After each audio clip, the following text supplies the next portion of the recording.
ప్రభునందు మాకు అత్యంత ప్రియులైన దేవుని ప్రజలందరికీ ఈ ఉదయకాల సమయంలో యేసుక్రీస్తు వారి శ్రేష్టమైన పూజింపుదగిన నామం పేరిట హృదయపూర్వకంగా శుభాభినందనాలు తెలియజేస్తున్నాను. బాగున్నారా? మీరంతా క్షేమంగా ఉన్నారు కదా? మీరందరూ ప్రార్థనలో ఎదగాలని, వాక్య ధ్యానంలో బలపడాలని, పరిశుద్ధాత్మ సంరక్షణలో మీరందరూ వర్ధిల్లాలని ప్రతిరోజు మీకోసం బలంగా ప్రార్థన చేస్తున్నాను. యెహోవా నాకు వెలుగును, నాకు రక్షణ అయి ఉన్నాడు, నేను ఎవరికి భయపడుదునో అని కీర్తనకారుడు తన అనుభవపూర్వకంగా మాట్లాడాడు. దేవుడు మనకు వెలుగుగా, మనకు రక్షకునిగా ఉన్నారు కనుక మనం ఎవరికి భయపడాల్సిన అవసరం లేదు. ఈరోజు రకరకాల భయాలు నీలో ఉన్నాయా? ఆందోళనలు నీలో ఉన్నాయా? కలవరంతో ఉన్నావా? దేవుడు తన వాగ్దానం తనను బలపరచాలని కోరుతున్నారు. ఉదయాన్నే లేచిన తర్వాత ఒక వాగ్దానాన్ని పరిశుద్ధ గ్రంథంలోంచి మనం ధ్యానం చేస్తున్నాం. పరిశుద్ధ గ్రంథం అంటే దేవుని మాట, సత్యదేవుడు, నిత్య దేవుడు, ఉన్నతమైన ప్రభువు మాట, దేవుని మాట పరిశుద్ధ గ్రంథం. దానిలో వాగ్దానాలు మనం ధ్యానం చేసినప్పుడు అవి మనకు ఆత్మబలాన్ని, ధైర్యాన్ని పుష్కలంగా అనుగ్రహిస్తూ ఉంటాయి. ఈరోజు వాగ్దానంగా ఇర్మీయా గ్రంథము 31వ అధ్యాయం 28వ వచనాన్ని మనం చదువుకుందాం. The book of Jeremiah chapter 31 and verse 28. వారిని పెళ్లగించుటకును, విరగగొట్టుటకును, పడద్రోయుటకును, నాశనం చేయుటకును, హింసించుటకును నేను ఎలాగో కనిపెట్టి ఉంటినో, అలాగే వారిని స్థాపించుటకును, నాటుటకును కనిపెట్టి ఉందునో, ఇదే యెహోవా వాక్కు. నేను వారిని స్థాపించడానికి మరియు వారిని నాటడానికి కనిపెట్టుకుని ఉందును. నేను ఎదురు చూస్తున్నాను, లేదా నేను నిర్ణయించుకున్నాను అని దేవుడు మాట్లాడుతున్నాడు. ఒక మనిషి పాపము ఆ మనిషిని అన్ని విధానాల్లో ఛిద్రం చేసేస్తుంది. పాపము మనిషిని దేవునికి దూరంగా ఈడ్చుకుని పోతుంది. రక్షింపు నేరకు ఉన్నట్లు యెహోవా హస్తము కురుచు కాలేదు, విన్న నేరకు ఉన్నట్లుగా ఆయన చెవులు మందం కాలేదు. అయితే మీకును మీ దేవునికి మీ పాపములు అడ్డుగా వచ్చాయని బైబిల్లో రాయబడ్డాయి. ఎందుకు మానవుడు దేవుని ప్రకాశమును చూడలేకపోతున్నాడు? దేవుని దీవెనలు అనుగ్రహించలేకపోతున్నాడు? లేదా దేవునితో చక్కగా సహవాసాన్ని ఎందుకు చేయలేకపోతానంటే ఏదో రకమైన పాపము మనిషిని దేవునికి దూరం చేసేస్తుంది. ఆ పాపమే మనిషిని విరగ్గొడుతుంది, మనిషిని నలగొడుతుంది, మనిషిని పడద్రోయిచూ ఉంది. దేవుడు న్యాయవంతుడు. ఆయన పాపమునకు తగిన ఫలాన్ని ఆయన ఇస్తాడు. పాపంలో వచ్చి జీతం మరణం. అయితే ఆ భయంకరమైన ఉగ్రతను, పాప పర్యవసానాన్ని తప్పించుకోవాలంటే రక్షకుడిని యేసు ప్రభువును మనం ఆశ్రయించాలి. ఆయన దగ్గర మనం తిరిగి రావాలి.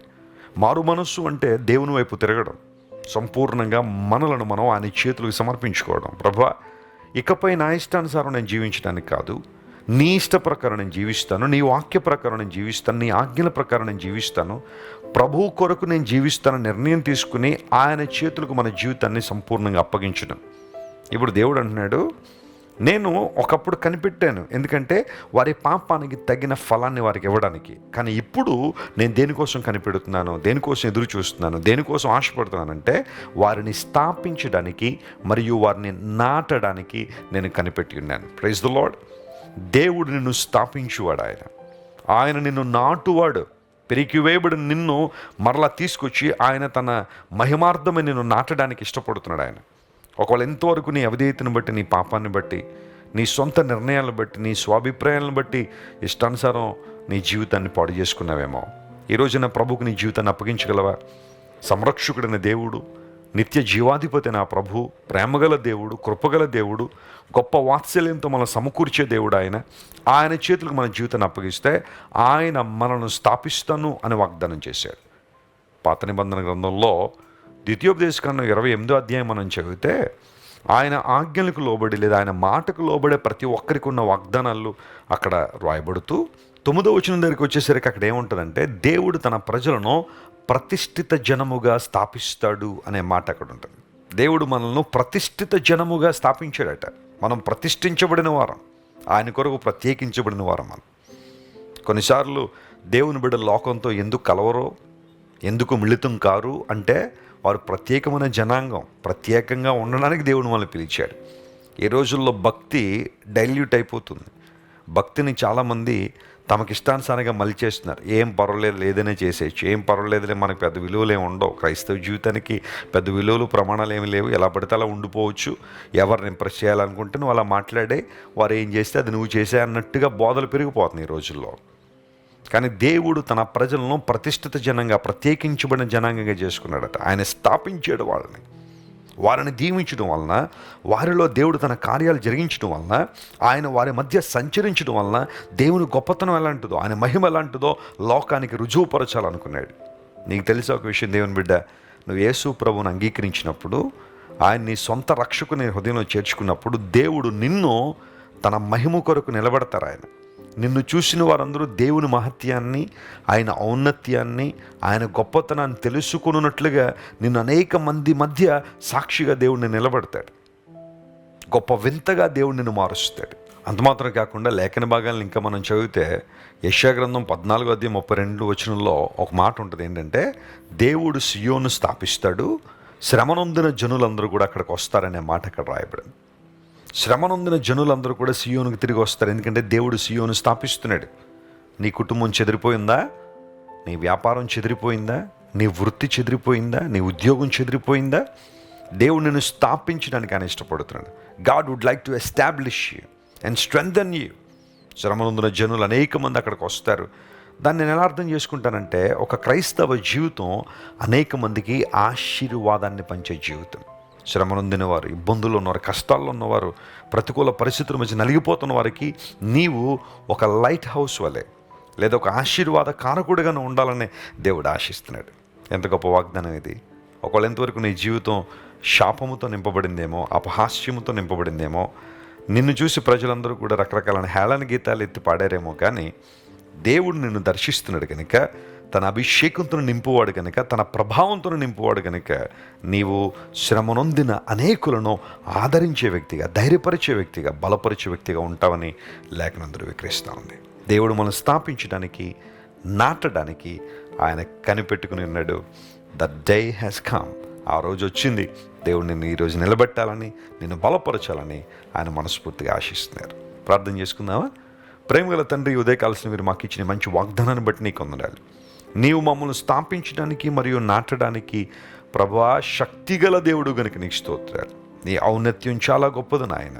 ఈరోజు మా ప్రియులు ఎంతమంది అయితే చెదిరిపోయి ఉన్నారో, పడగొట్టబడి ఉన్నారో, తమ పాపాన్ని బట్టి, అపరాధాన్ని బట్టి, సొంత నిర్ణయాలను బట్టి నీకు దూరం అయిపోయారో, వారందరినీ మీరు ముట్టి కనికరించి నీ వైపు తిరగాలని వారు నిర్ణయించుకున్నందువలన గొప్ప దీవెను వారికి దయచేయండి. వారిని స్థాపించి ప్రభువా, ప్రతిష్ఠిత జనముగా స్థాపించి, అనేక మంది దీవెనకరంగా వారిని స్థాపించి నీ నామాన్ని మీరే మహింపరుచుకోమని కోరుతున్నాము.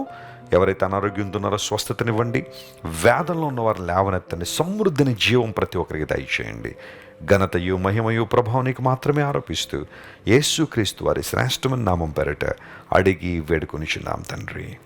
Amen, amen, amen. God bless you, dear friends. Have a wonderful day. Christ worship centre ఓ బలమైన సంఘ ఉజ్జీవం. కొన్ని సంవత్సరాల క్రితం కేవలం 2 ప్రారంభించబడిన పరిచర్య నేడు ప్రపంచవ్యాప్తంగా లక్షలాది మందిని ప్రభావితం చేయుచున్న వాక్య సంబంధమైన ఉజ్జీవంలో, పరిశుద్ధాత్మ సంరక్షణలో కొనసాగాలనుకునే ప్రతి ఒక్కరికి మా ప్రేమపూర్వక ఆహ్వానాన్ని అందిస్తున్నాము. రండి, ఆత్మతో సత్యముతో ప్రభువైన యేసుక్రీస్తును ఆరాధిద్దాం.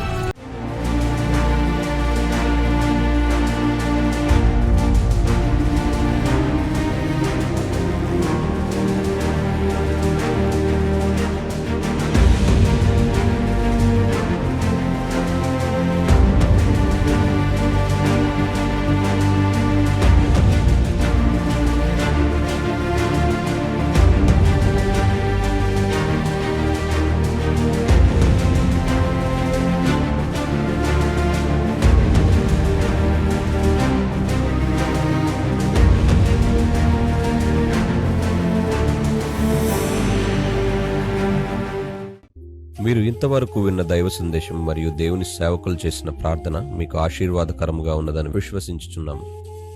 ఈ సందేశాన్ని మీ స్నేహితులకు, బంధువులకు షేర్ చేయండి. మీకు ఏదైనా ప్రార్థన అవసరత ఉన్నచో మా ఫోన్ నంబర్లకు కాల్ చేయండి. దేవుడు మిమ్మల్ని ప్రేరేపిస్తే విశ్వాసంతో సాగుచున్న ఈ పరిచర్యను ప్రోత్సహించండి. మరిన్ని వర్తమానాలు, పాటలు వినుటకు జాన్ వెస్లీ మినిస్ట్రీస్ అను మా యూట్యూబ్ ఛానల్ను సబ్స్క్రైబ్ చేసుకొనండి. ప్రభువైన యేసుక్రీస్తు కృప మీకు తోడైండును గాక.